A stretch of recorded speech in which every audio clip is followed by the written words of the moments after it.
إن الحمد لله نحمده ونستعينه ونستغفره ونعوذ بالله من شرور أنفسنا ومن سيئات أعمالنا من يهده الله فلا مضل له ومن يضلل فلا هادي له وأشهد أن لا إله إلا الله وحده لا شريك له وأشهد أن محمدا عبده ورسوله يا أيها الذين آمنوا اتقوا الله حق تقاته ولا تموتن إلا وأنتم مسلمون يا أيها الناس اتقوا ربكم الذي خلقكم من نفس واحدة وخلق منها زوجها وبث منهما رجالا كثيرا ونساء واتقوا الله الذي تساءلون به والأرحام إن الله كان عليكم رقيبا يا أيها الذين آمنوا اتقوا الله وقولوا قولا سديدا يصلح لكم أعمالكم ويغفر لكم ذنوبكم ومن يطع الله ورسوله فقد فاز فوزا عظيما أما بعد فإن خير الحديث كتاب الله وخير الهدي هدي محمد صلى الله عليه وسلم وشر الأمور محدثاتها وكل محدثة بدعة وكل بدعة ضلالة وكل ضلالة في النار أعوذ بالله من الشيطان الرجيم بسم الله الرحمن الرحيم ليشهدوا منافع لهم ويذكروا اسم الله في أيام معلومات على ما رزقهم من بهيمة الأنعام. محترم سامعین کرام، حاضرین جمعہ، اسلامی بھائیوں، یہ جو جمعہ ہے یہ سال کا سب سے افضل جمعہ کہہ سکتے ہیں. پچھلے جمعہ میں نے کہا تھا اللہ کے نبی صلی اللہ علیہ وسلم نے فرمایا کہ دنیا کے تمام دنوں میں سب سے افضل دن ذی الحجہ کے ابتدائی 10 دن ہوتے ہیں. ان 10 دنوں کے درمیان جمعہ کا دن آ جائے تو یہ جمعہ کا دن اور ہی زیادہ افضل ہوتا ہے، جیسا کہ ابن حجر رحمۃ اللہ علیہ نے فرمایا ہے. آج کے خطبے کو عنوان ہے قربانی کے متعلق نبوی ہدایات. اللہ کے نبی صلی اللہ علیہ وسلم نے پوری زندگی قربانی کی ہے. آپ جب مدینے میں آئے، مدینے کی پوری زندگی میں آپ نے قربانی کا اہتمام کیا ہے. ترمذی شریف کی روایت ہے 1507 نمبر پر اللہ کے رسول صلی اللہ علیہ وسلم کہتے ہیں کے بارے میں کہا جا رہا ہے کہ اللہ کے نبی صلی اللہ علیہ وسلم اقر بالمدینۃ 10 سنین یضحی کل سنہ، مدینے میں 10 سال تک آپ رہے اور ہر سال آپ نے قربانی کی ہے. قربانی کی اہمیت پر اگر قرآن پاک سے پوچھیں تو قرآن میں اللہ رب العالمین نے کئی جگہوں پر قربانی کو نماز سے جوڑ کر بتایا ہے. سورہ کوثر کی دوسری آیت فَصَلِّ لِرَبِّكَ وَانْحَرْ، پڑھو اپنے رب کے لیے نماز اور اپنے اسی رب کے لیے قربانی کرو، نماز کے ساتھ قربانی.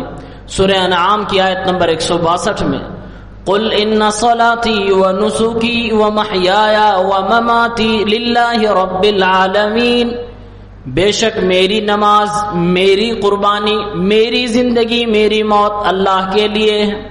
نماز کے ساتھ قربانی. اور اس قربانی کو قرآن نے بہت بڑی قربانی کا نام دیا ہے. سورہ صافات آیت نمبر 107 وَفَدَيْنَاهُ بِذِبْحٍ عَظِيمٍ.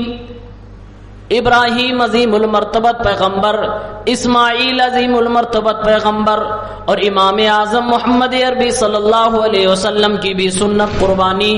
اللہ نے فرمایا ہم نے اسماعیل کو بچا کر ایک بڑی قربانی ابراہیم کے ہاتھ میں دی کہ ابراہیم کریں. ایک عظیم ذبیحہ یہ. آپ صلی اللہ علیہ وسلم سفر میں ہوتے تھے تب بھی آپ قربانی کرتے تھے، اور گھر پہ رہتے تھے تب بھی آپ قربانی کرتے تھے. 10 سال تک کبھی آپ نے قربانی چھوڑی نہیں ہے. اسی لیے اللہ کے نبی صلی اللہ علیہ وسلم کی وعید سن لیجئے. جس آدمی کے پاس قربانی کرنے کی طاقت ہو، قربانی کرنے کے بھر کا مال ہو، لیکن اس کے باوجود وہ قربانی نہ کرے، تو اللہ کے نبی صلی اللہ علیہ وسلم ایسے آدمی کو کیا فرما رہے ہیں؟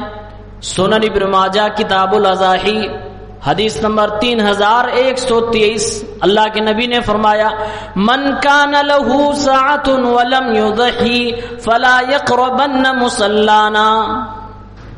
جس کے پاس اتنی وسعت ہو، اتنی طاقت ہو، اتنی قوت ہو، اتنا مال ہو کہ وہ قربانی کر سکے پھر بھی نہ کرے، تو ایسا آدمی، ایسا کلمہ پڑھنے والا مسلمان فلا یقربن مصلانا، ہماری عیدگاہ کے بھی قریب نہ آئے.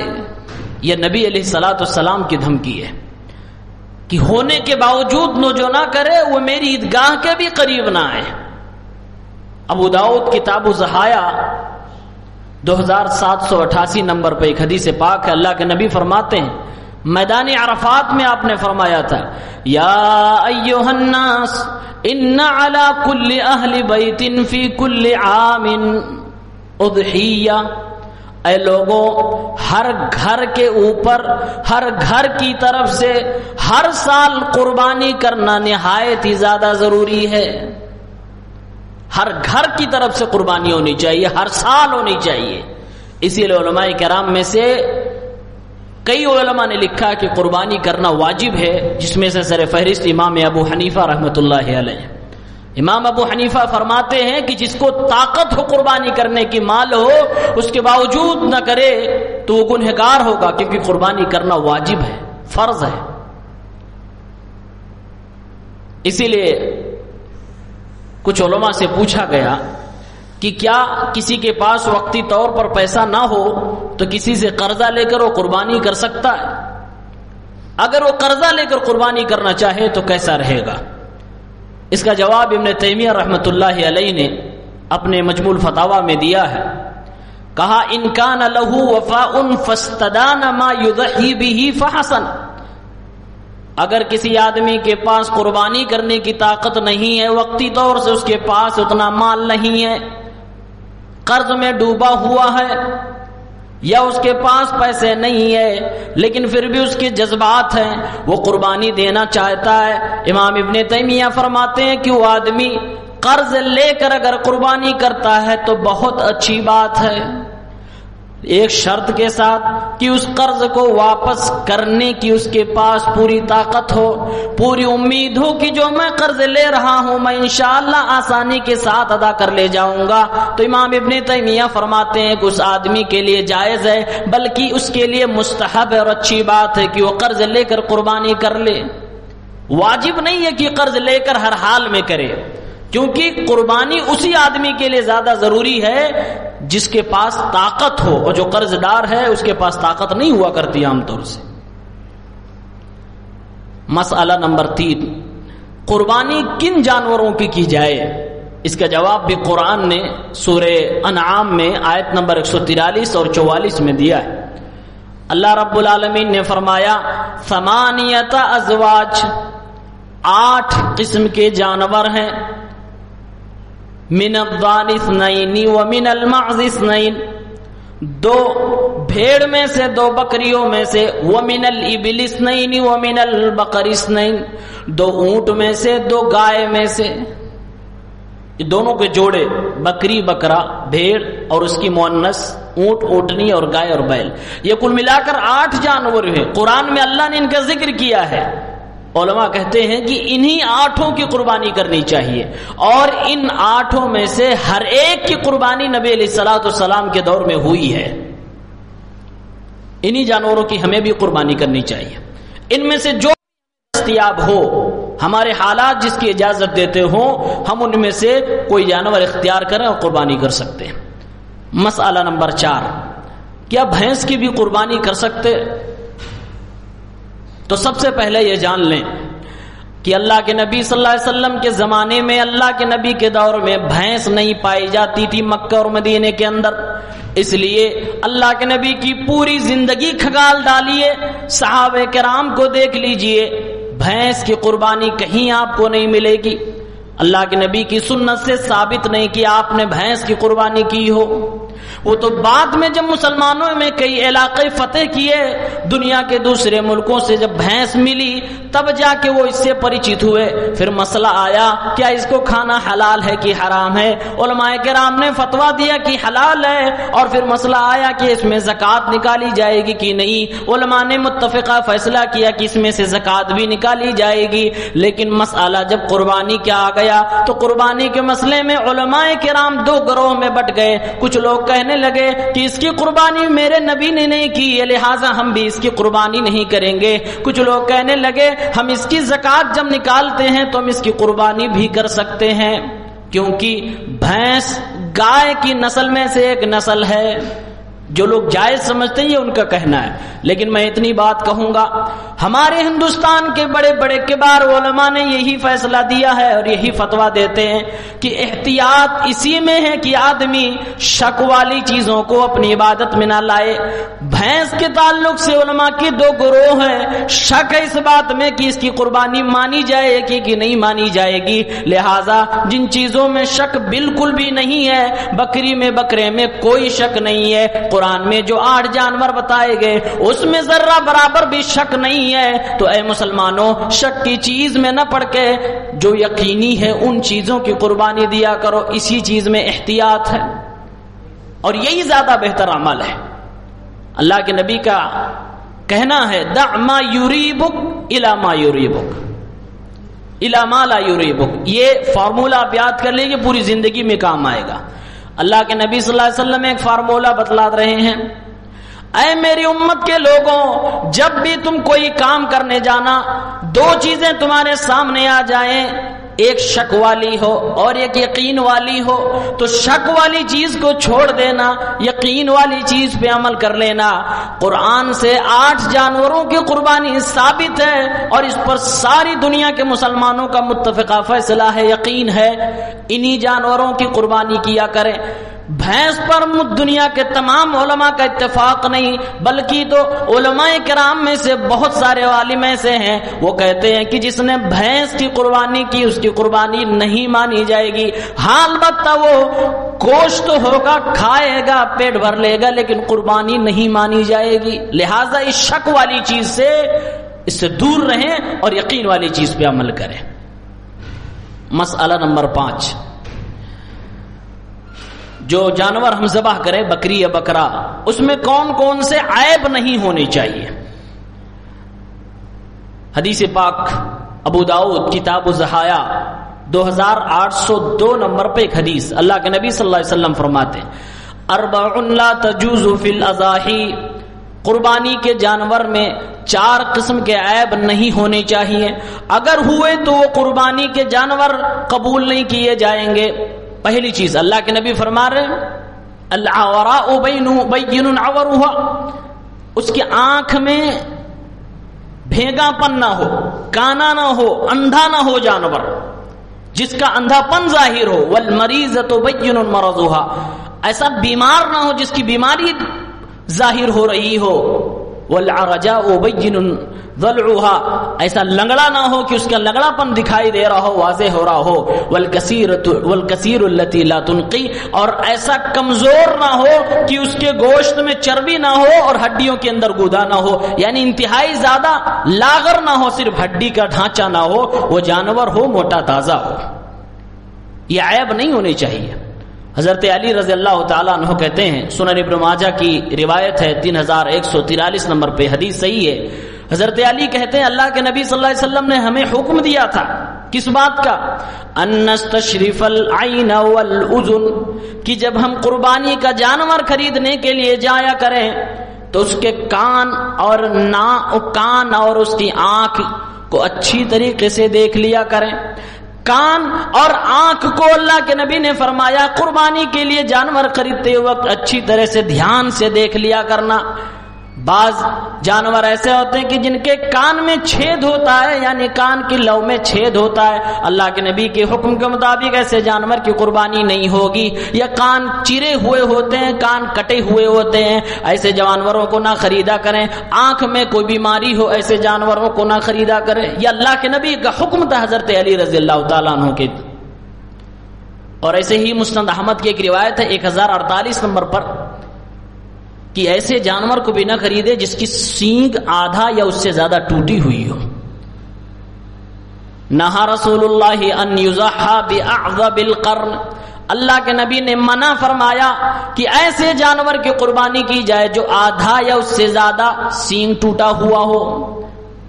ایسا جانور جو بچپن سے پیدائشی طور پر سینگ نہ ہو، علماء کرام کہتے ہیں ایسے جانور کی قربانی جائز ہے، جو منڈا بکرا ہوتا ہے۔ لیکن ایسا جانور جس کی سینگ ہو لیکن بعد میں ٹوٹ گئی ہو آدھی یا اس سے زیادہ، تو ایسے جانور کی قربانی کرنے سے اللہ کے نبی نے منع فرمایا۔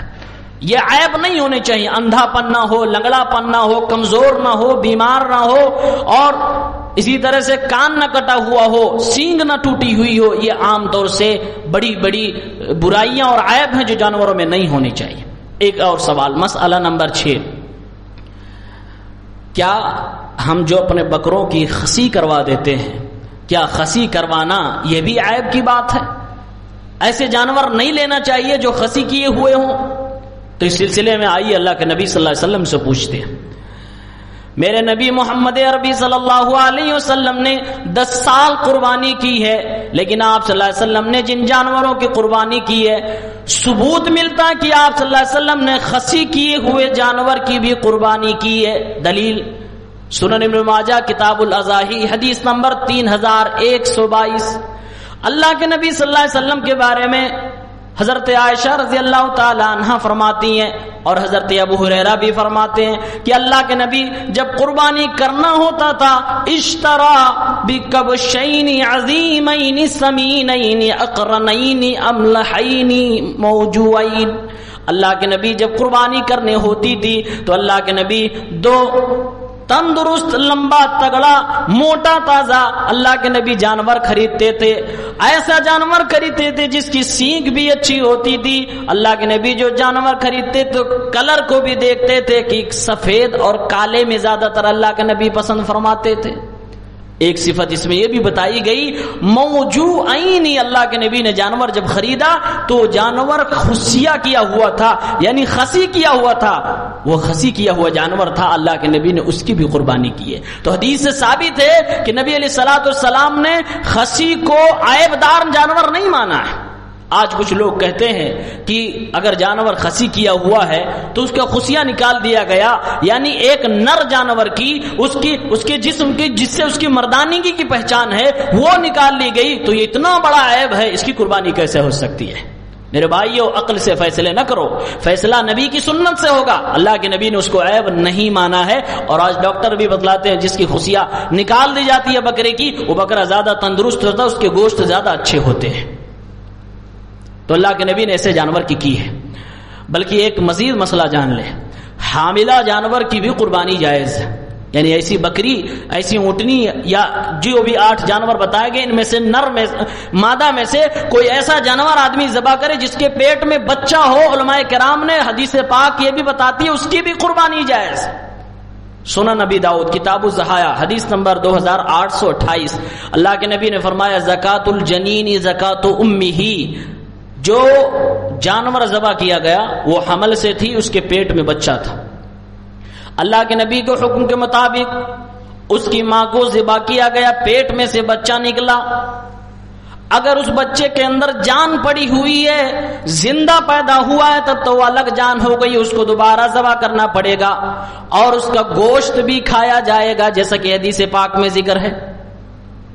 لیکن اگر وہ مردہ پیدا ہوا ہے، یعنی ماں کو ذبح کیا گیا، پیٹ سے بچہ پیدا ہوا، اس کے اندر جان پڑ چکی تھی لیکن بعد میں وہ مر چکا ذبح کرتے وقت میں، علماء کرام لکھتے ہیں کہ اس کو ذبح دوبارہ نہیں کیا جائے گا، کیونکہ اللہ کے نبی نے فرمایا زکات الجنین زکات امہ، جس کی ماں کو ذبح کر دیا گیا اس کے پیٹ میں پلنے والے بچہ اگر مردہ پیدا ہوتا زندگی پانے کے بعد تو اس کو دوبارہ ذبح نہیں کیا جائے گا، اس کی ماں کو جو ذبح کیا گا وہ چیز کافی ہو جائے گی۔ یہ اللہ کے نبی کی حدیث بتلا رہی ہے، گرچہ اس میں علماء کا اختلاف ہے لیکن حدیث پاک تو یہ ہے کہ اس کی بھی قربانی جائز ہے۔ اگلا مسئلہ، دانت کا اعتبار ہوگا یا عمر کا اعتبار ہوگا، اس میں بھی لوگ بہت اختلاف کرتے ہیں۔ کچھ لوگ کہتے ہیں عمر دیکھیں گے جانور کی، 1 سال کا ہو گیا کر دیں گے، دانت آئے یا نہ آئے، اور کچھ لوگ کہتے ہیں کہ دانت دیکھا جائے گا عمر چاہے جتنی ہو۔ صحیح بات جو تحقیق میں آئی ہے کہ دانت دیکھا جائے گا، عمر نہیں دیکھی جائے گی۔ دنیا کے سارے ممالک کے سروے کیجئے، الگ الگ ماحول پائے جاتے ہیں، کہیں کوئی جانور تھوڑا جلدی میں دانت میں آ جاتا ہے، کوئی جانور کہیں تھوڑا دیر میں دانت میں آتا ہے، اس لیے اللہ کے نبی نے ایسی کوئی نشانی بتائی جو ساری دنیا کے لوگوں کے لیے کارگر ہو۔ اللہ کے نبی نے اس لیے دانت کے بارے میں بتایا کہ ایسا جانور ذبح کرو جو جانور دانت والا ہو، یعنی اس کے دانت نکل چکے ہوں۔ اس کی مثال اس طرح سمجھے، نماز ہر مسلمان پر فرض ہے، نماز ہر مسلمان پر فرض ہے، لیکن کس عمر میں؟ عمر کیا ہے؟ فرض ہونے کی عمر بلوغت ہے۔ بلوغت کی عمر کیا ہے؟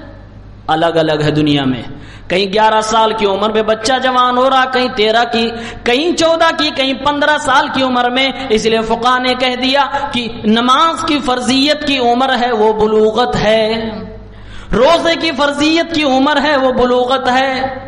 7 سال کی عمر بچے کو حکم دیا جائے گا کہ نماز پڑھے، 10 سال کا ہو جائے نہ پڑھے تو اس کو مارا جائے گا۔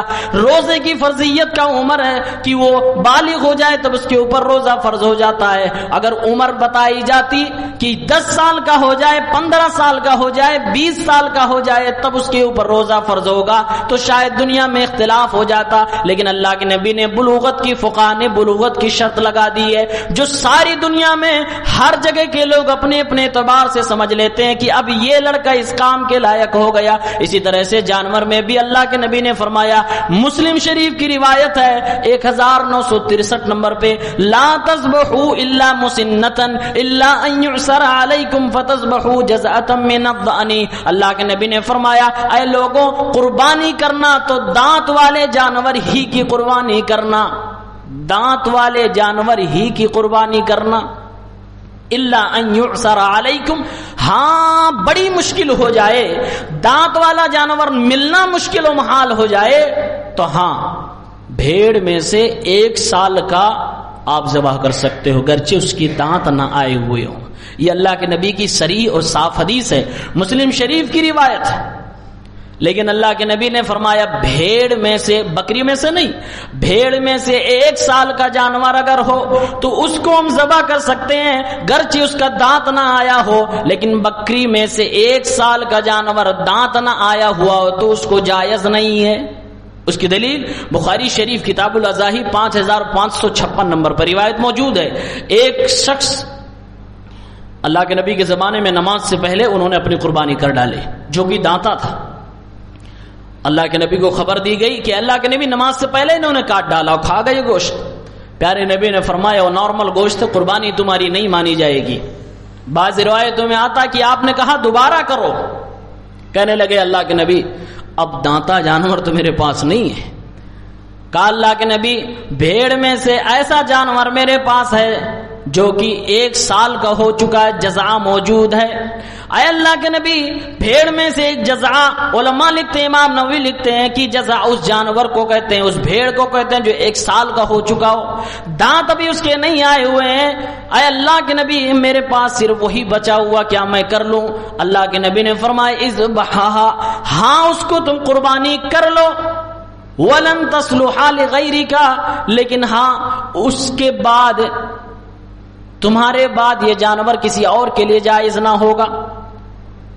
نہیں. صحابی نے کہا اللہ کے نبی صلی اللہ علیہ وسلم ہمارے پاس بکری میں سے ایک جانور جو سال بھر کا ہو گیا، سال بھر کا جانور بکری کا ہو گیا ہے، دانتا نہیں ہے، کروں کہ نہ کروں؟ آپ نے کہا کر لو، لیکن تمہارے بعد کسی اور کے لیے جائز نہیں ہوگا. وَلَن تَصْلُحَ لِغَيْرِكَ.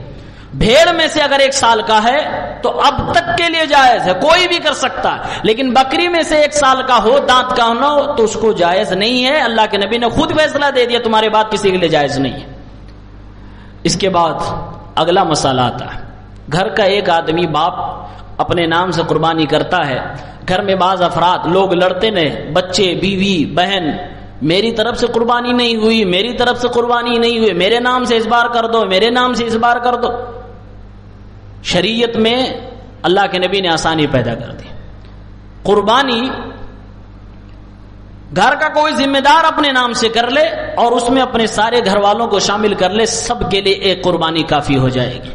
ترمذی شریف کتاب الاضاحی 1505 حدیث نمبر ہے. اللہ کے نبی صلی اللہ علیہ وسلم کے دور میں کیسے قربانی ہوتی تھی؟ عطا ابن یسار نے ابو ایوب انصاری سے پوچھا کہ نبی کے دور میں قربانی کیسے ہوتی تھی؟ فرمایا اللہ کے نبی کے دور میں صحابہ کرام قربانی جب کرنی ہوتی، ایک بکری یا بکرے کی قربانی کرتے، عنہ وعن اہل بیتہ، اپنی طرف سے اور اپنے سارے گھر والوں کی طرف سے. پتہ چلا ایک بکری یا بکرا گھر کا ذمہ دار کرے اور ذبح کرتے وقت دعا پڑھے، اے اللہ اس کو میری اور میرے گھر والوں کی طرف سے قبول فرما، تو سارے گھر والوں کی طرف سے وہ ایک بکری کافی ہو جاتی ہے. اب پورے گھر والوں کو لڑنے کی ضرورت نہیں کہ میرے نام سے، میرے نام سے، میرے نام سے، اس سال اس کے نام سے، اس سال اس کے نام سے. اس لیے عام طور سے ذمہ دار آدمی کو کرنا چاہیے گھر کے، اور اپنے سارے گھر والوں کو اس میں داخل کر لینا چاہیے. اگلا مسئلہ، میت کی طرف سے قربانی کرنا کیسا رہے گا؟ آدمی دنیا سے جا چکا ہے، بچے محبت کرتے ہیں، کیا وہ اپنے ماں باپ یا اپنی بیٹی بیوی کے نام جو دنیا سے جا چکے ہیں ان کے نام سے قربانی کر سکتے ہیں کہ نہیں؟ تو اس کی 2 شکل بنتی ہے. ایک، یہ آدمی 2 جانور خریدے، 2 بکرے خریدے اور بولے کہ ایک میں اپنے مردہ باپ کی طرف سے کروں گا، مرحوم باپ کی طرف سے، اور ایک اپنی طرف سے اور اپنے اہل و عیال کی طرف سے کروں گا. تو اس کے سلسلے میں علماء کرام کا صحیح اور تحقیقی مسئلہ ہے کہ یہ قربانی جائز نہیں ہے. ایسا ثبوت ہی نہیں ملتا ہے. عبد الرحمن مبارک پوری رحمت اللہ علیہ تحفۃ الاحوذی میں لکھتے ہیں کہ مجھے ایسی کوئی حدیث نہیں ملی، کوئی دلیل نہیں ملی جس میں یہ ذکر ہو کہ خاص طور سے مردے کے نام پر قربانی کی جائے. ایسی کوئی دلیل مجھے نہیں ملتی ہے.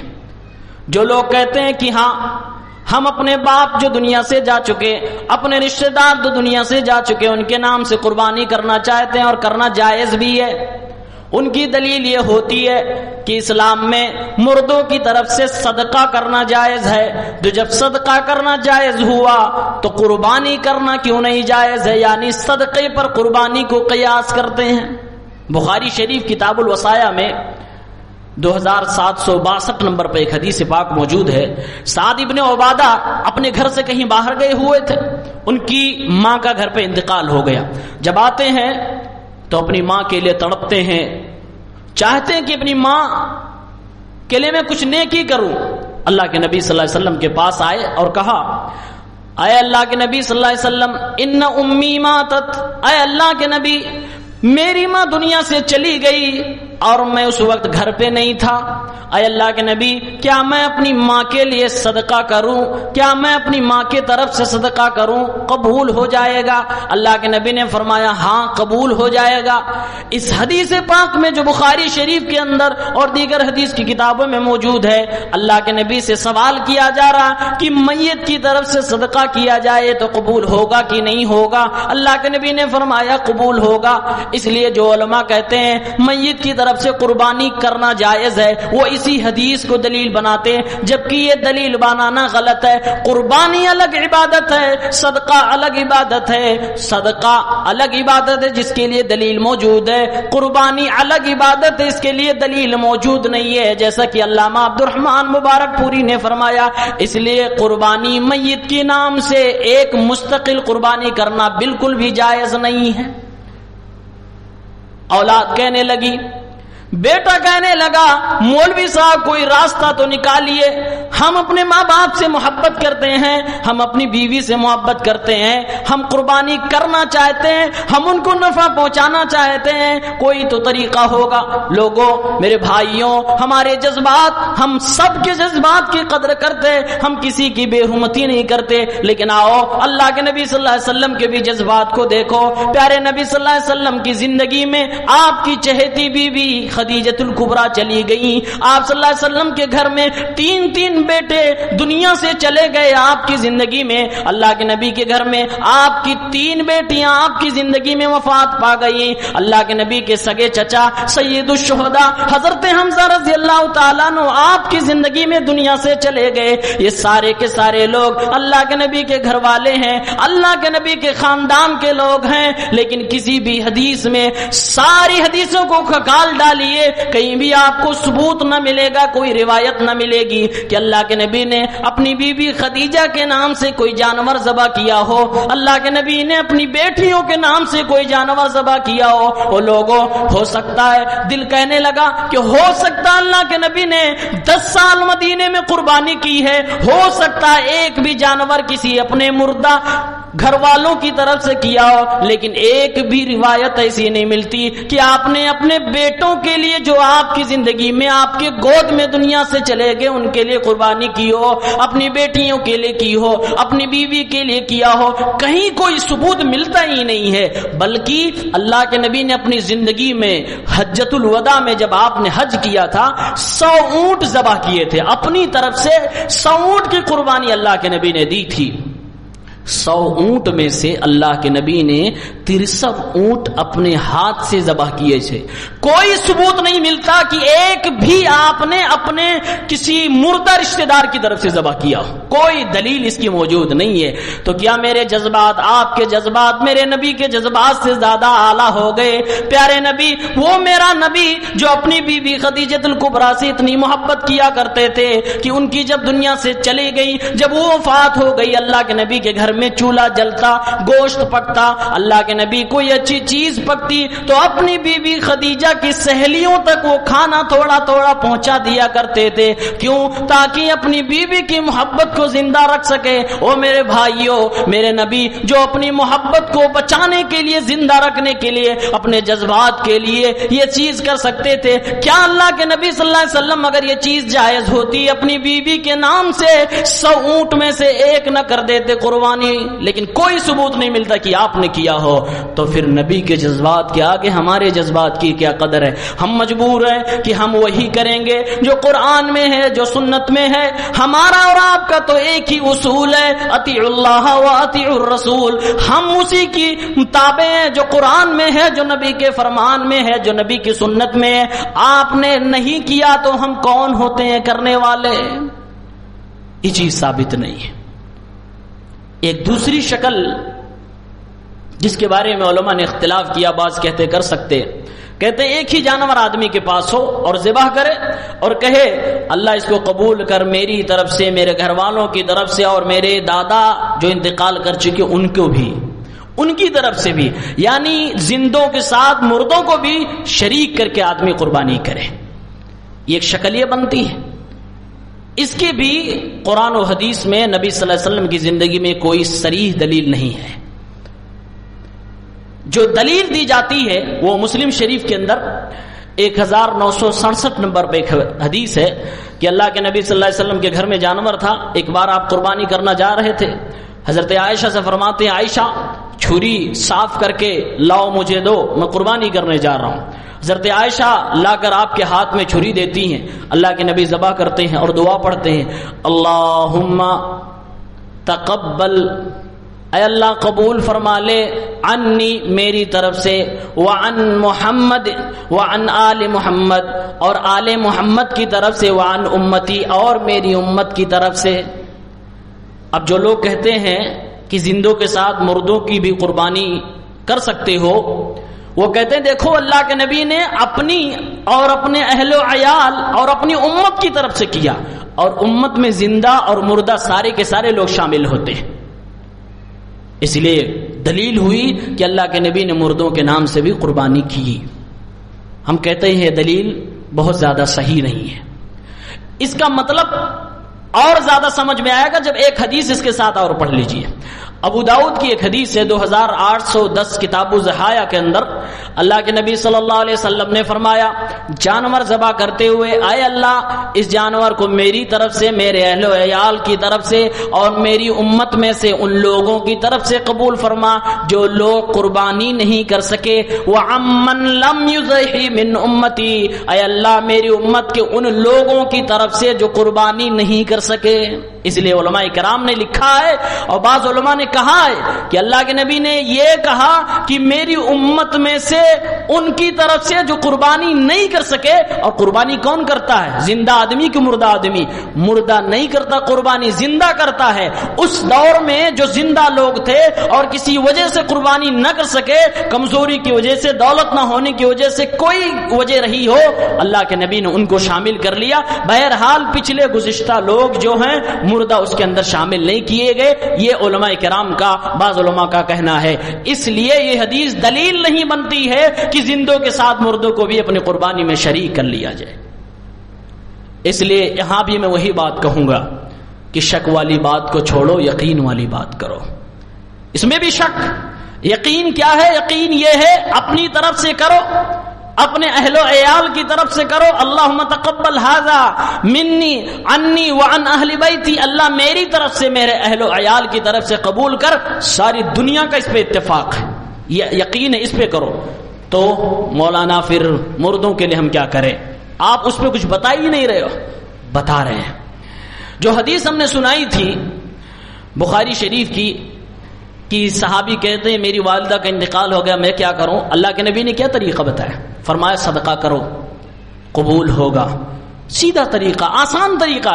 اگر کوئی آدمی چاہتا کہ میں اپنے باپ کو ثواب پہنچاؤں، کوئی آدمی چاہتا کہ میں اپنی ماں کو ثواب پہنچاؤں تو دنیا سے چلے گئے، میں اپنے عزیز رشتہ داروں کو ثواب پہنچاؤں جو دنیا سے چلے گئے، تو اللہ کے نبی صلی اللہ علیہ وسلم کی صحیح اور صریح تعلیم یہ ہے کہ آپ ان کی طرف سے صدقہ کرو۔ صدقہ کرنا ثابت ہے، بخاری کی حدیث سے ثابت ہے، نسائی، ترمذی، ابو داؤد کی حدیث سے ثابت ہے۔ اللہ کے نبی نے فرمایا کہ صدقہ کر سکتے ہیں ان کی طرف سے۔ اس لیے میں بتا رہا ہوں کہ اگر آپ کرنا ہی چاہتے ہو میرے بھائی، وہ چیز جو ثابت نہیں ہے، مردوں کے نام سے قربانی، جس میں علماء کا اختلاف ہے، جس میں علماء کرام کو شک ہے، وہ چیز آپ نہ کر کے بلکہ ایک یقینی چیز یہ کر لو کہ آپ کے پاس اگر اللہ نے اتنا دیا ہے کہ آپ اپنی قربانی کرنے کے ساتھ ساتھ آپ کے پاس اور بھی مال ہے، تو آپ کسی غریب کو اتنے روپے دے دو کہ بھائی یہ لے جاؤ، تم بھی جانور خرید کے قربانی کر لینا، تمہارے بچے بھی کھا لیں گے، تمہاری طرف سے بھی قربانی ہو جائے گی، اور تمہارے باپ دادا جس کے نام پہ آپ نے جس کی طرف سے صدقہ کیا ہوگا اس کو بھی ثواب مل جائے گا۔ یہ صحیح طریقہ ہے، اس میں کسی کا اختلاف نہیں ہے، یہ حدیثوں سے ثابت ہے۔ یہ کام ہم کر لیں کہ اتنا مال، ایک جانور کا مال، ہم اس کو قربانی کی نیت سے نہیں بلکہ صدقے کی نیت سے، جو کہ صحیح حدیث سے ثابت ہے، وہ مال ہم کسی غریب کو دے دیں اور اس سے کہنے بھائی تو قربانی کر لے، ہماری نیت کے برابر اللہ ہم کو بھی ثواب دے دے گا۔ ہم نے اپنے مرحوم باپ کی طرف سے دیا، مرحوم ماں کی طرف سے دیا، تو انشاءاللہ صحیح حدیث کے مطابق ان کو بھی ثواب پہنچ جائے گا۔ اور اس آدمی نے اگر قربانی کر لی جو قربانی نہیں کرنے والا تھا، اپنی غریبی کی وجہ سے اس کی بھی قربانی ہو جائے گی، اس کے گھر میں بھی چولہے جل جائیں گے، اس کے گھر میں 2 ٹائم کی 2 وقت کے گوشت پک جائیں گے. اللہ کی قسم غریب محلوں کی جا کے چولہوں کو دیکھ لیجئے, کئی ایسے غریب ایسے ہیں جو سال بھر ان کو نصیب نہیں ہوتا کہ بکرے کا گوشت کھا لیں. وہ شادیوں میں پا گئے تو کھا لیں گے, ہماری اور آپ کی محفلوں میں آ گئے تو کھا لیں گے, ورنہ قربانی میں ہم نے جو اپنے قربانیاں کی اور ہم نے گوشت جو ان کے گھر پہنچا دیا وہ کھا لیتے ہیں, ورنہ سال ہاں سال گزر جاتے, ان کی اتنی حیثیت اتنی اوقات نہیں ہوتی کہ وہ مارکیٹ سے 600-700 روپے کلو گوشت بکرے کا خرید کے کھائے. اس طرح کی نیکی کرو جو حلال ہے, جو جائز ہے اور حدیث سے ثابت ہے, یقینی طور پہ ثابت ہے. جو چیز ثابت نہیں ہے, جس میں شک ہے, جس میں اختلاف ہے, اس میں خواہ پڑھنے کی کوئی ضرورت نہیں ہے. ایک اگلا مسئلہ, ایک چیز اور ہمارے سماج میں پائی جاتی ہے. کچھ لوگ, میں اپنے گاؤں میں جب رہتا ہوں, قربانی کے وقت میں دعا پڑھنے کے لوگ بلاتے ہیں تو کئی لوگ کہتے ہیں مولانا اس کو نبی صلی اللہ علیہ وسلم کے نام سے ذبح کر دیجئے, اس کو نبی کے نام سے. وہ جو چھوٹا والا بکرا ہے نا اس کو ہم اپنے گھر والوں کے نام سے کریں گے, اس کو نبی کے نام سے. تو سوال یہ ہے کہ جو نبی کے نام سے کر رہا ہے, اگر اس کو منع کریں گے کہے گا آپ بڑے گستاخ رسول ہیں, نبی سے محبت جتانے کا موقع بھی نہیں دے رہے. آئیے میرے بھائیو, اس کا بھی جواب نبی کی زندگی سے لیتے ہیں, صحابہ کے عمل سے لیتے ہیں. دراصل اس کی ایک ضعیف حدیث ہے, سنن نبی داؤد کتاب الضحایا حدیث نمبر 2790. حضرت علی رضی اللہ تعالیٰ عنہ ایک بار جانور ذبح کر رہے تھے, کسی نے پوچھا حضرت علی آپ یہ کیا کر رہے ہو؟ حضرت علی نے کہا امرنی رسول اللہ, اللہ کے نبی نے مجھے حکم دیا تھا. ایک روایت میں اوصانی رسول اللہ, اللہ کے نبی نے مجھے وصیت کی تھی کہ میں ان کی طرف سے قربانی کروں, تو میں ان کی طرف سے قربانی کر رہا ہوں. اسی حدیث کو دلیل بنا کر لوگ کہتے ہیں اللہ کے نبی کے نام پر بھی اللہ کے نبی کی طرف سے بھی قربانی ہونی چاہیے. میرے بھائیوں, آپ کے علم کے لیے بتا دوں, یہ حدیث انتہائی زیادہ ضعیف ہے. اس حدیث پر عمل نہیں کیا جا سکتا کیونکہ یہ حدیث ضعیف ہے. یہ حدیث ہی جب ضعیف ہو گئی تو عمل کہاں سے ہو سکتا ہے؟ اور نبی صلی اللہ علیہ وسلم کی طرف سے قربانی کرنا یہ کون سی عقل مندی کی بات ہے؟ ویسے ہی قربانی کی تعلیم ہمیں کس نے دی؟ ہم کو کیسے پتا چلا کہ ابراہیم اپنے بیٹے کو ذبح کرنے جا رہے تھے, اللہ نے ان کو تمغہ دیا, یہ عظیم قربانی ان کو دی؟ نبی کے ذریعے سے, قرآن کے ذریعے سے. قرآن اتارا کس کے اوپر گیا؟ نبی کے اوپر گیا. اور اللہ کے نبی خود کہہ رہے ہیں کہ جس نے کسی کو کسی بھلائی کے کام کے بارے میں بتا دیا, سامنے والا جب تک اس بھلائی پہ عمل کرتے رہے گا بتانے والے کو برابر کا ثواب ملتا رہے گا. تو ہماری اور آپ دنیا کے سارے مسلمانوں کی نیکیوں اور قربانیوں کو ثواب تو آٹومیٹک میرے نبی کو جا رہا ہے. آپ کی طرف سے قربانی کرنے کے میرے نبی محتاج نہیں ہے, بلکہ میرے نبی تو فرماتے ہیں من عمل عملا لیس علیہ امرنا فہو رد, جس نے کوئی ایسا کام کیا جس پہ میری مہر نہیں, جس پہ میری طرف سے ثبوت نہیں ہے, اس آدمی کے اس کام کو میں رد کرتا ہوں, مردود قرار دیتا ہوں. میرے بھائیوں, جب اللہ کے نبی کی کوئی حدیث نہیں, صحابہ کی زندگی میں کوئی ایسا واقعہ صحیح نہیں ملتا کہ کسی صحابی نے اللہ کے نبی کی طرف سے قربانی کی ہو, پھر ہم کریں گے تو اللہ کے نبی اس کو مردود قرار دے رہے ہیں, اللہ کے نبی اس کو رد کر رہے ہیں, پھر ہماری قربانی ہم جس کے لیے کر رہے ہیں وہی ہم کو دھتکار رہا ہے, پھر فائدہ کس بات کا؟ اس لیے اللہ کے نبی کی طرف سے قربانی کرنا احادیث کی روشنی میں جائز نہیں. ہمارے نبی ہماری قربانیوں کے محتاج نہیں, وہ تو پہلے سے بخشے بخشائے گئے ہیں. ہم نبی کے لیے جو کر سکتے ہیں, جو اللہ نے حکم دیا ہے, جو میرے نبی نے حکم دیا ہے وہ کیا کریں. وہ کون سی چیز ہے؟ اللہ فرماتا یا ایھا الذین آمنوا صلوا علیہ وسلموا تسلیما, اے مسلمانوں ایمان والو محمد الرسول اللہ پہ درود بھیجا کرو. اللہم صلی علی محمد وعلی آل محمد, درود پڑھا کرو. یہ ہم اپنے نبی کے لیے کر سکتے ہیں, یہ کرنے کے لیے اللہ ہم کو حکم دے رہا ہے. اور خود اللہ کے نبی نبی فرماتے ہیں جو میرے اوپر ایک بار درود بھیجے گا میں اللہ تعالیٰ اس کے اوپر 10 رحمتیں نازل فرمائے گا۔ فائدہ اس میں ہے جو چیز ثابت ہے وہ ہم نہ کر کے جو ثابت نہیں وہ کرنے پہ تلے ہوئے ہیں۔ وہ میرے بھائیوں، آج ہماری غلطی تو یہی ہے کہ ہم سنت کو چھوڑ کر بدعت کی طرف لپکتے جا رہے ہیں۔ سنت جب آدمی چھوڑتا ہے تو اس کی جگہ کے اوپر بدعت ضرور جنم لیتی ہے، آج نہیں تو کل ضرور لے گی، اس لیے سنتوں کو لازم پکڑو۔ ایک مسئلہ اور، قربانی کتنے دن کرنا ہے؟ 1 دن، 2 دن، 3 دن، 4 دن؟ 1 دن بھی کہنے والے لوگ ہیں جو سراسر غلط ہے۔ قربانی 4 دن ہے، 10، 11، 12، 13، یہ 4 تاریخیں عربی کی ہیں۔ جس دن ہم عید کی نماز پڑھتے وہ اس کے بعد 3 دن اور۔ اس کی دلیل کہاں ہے؟ اس کی دلیل سورہ حج آیت نمبر 28، سورہ بقرہ آیت نمبر 203، مسند احمد 16752 نمبر کی روایت موجود ہے۔ اللہ کے نبی صلی اللہ علیہ وسلم نے قرآن پاک میں اللہ نے فرمایا وَاذْكُرُوا اللَّهَ فِي أَيَّامٍ مَّعْدُودَاتٍ، اے لوگوں حج کے ٹائم پہ گنتی کے دنوں میں اللہ رب العالمین کا ذکر کیا کرو۔ تفسیر دیکھیے علامہ قرطبی، تفسیر ابن کثیر دیکھیے علامہ ابن کثیر، دیگر تفسیر کی کتابوں کو دیکھیے۔ ایام معدودات سے مراد کیا ہے؟ ایام معدودات سے مراد ہے ایام التشریق۔ ایام التشریق یعنی وہ دن جس میں گوشت سکھایا جاتا ہے۔ پہلے زمانے میں گوشت کو سکھایا جاتا تھا تاکہ خراب نہ ہو۔ آج ہمارے پاس فریج ہے تو ہم اس کو ٹھنڈا کرتے ہیں تاکہ خراب نہ ہو۔ اس زمانے میں سورج کی روشنی میں سکھاتے تھے تاکہ خراب نہ ہو، تو ان دنوں کو ایام التشریق کہا گیا جن دنوں میں گوشت سکھایا جاتا تھا۔ اور وہ دن کون کون ہیں؟ عید کے دن کے بعد 3 دن اگلے 10 تاریخ کو عید ہوتی ہے، 11، 12، 13، اور اسی چیز کا ذکر اللہ نے قرآن میں کیا ہے۔ اللہ کے نبی فرماتے ہیں کل ایام التشریق ذبح، اور یہ جتنے بھی تشریق اور گوشت سکھانے والے دن ہیں سارے کے سارے دن جانور ذبح کیے جا سکتے ہیں، یہ قربانی کے دن ہے۔ لیکن ہاں ایک بات یاد رکھنا، قربانی کرنا پہلے دن سب سے زیادہ افضل ہے۔ وہ الگ بات ہے کہ جائز ہے آدمی چاہے دوسرے دن کرے، تیسرے دن کرے، چوتھے دن کرے، کر سکتا ہے، لیکن افضل اور زیادہ ثواب جس پہ ملنے والا ہے وہ پہلے دن ہے، چاہے آپ کے پاس 1 ہو، 2 ہو، 3 ہو، 4 ہو۔ اب آپ کے اوپر ہے کہ آپ افضل پہ عمل کرنا چاہتے ہو یا صرف جائز پہ عمل کرنا چاہتے ہو۔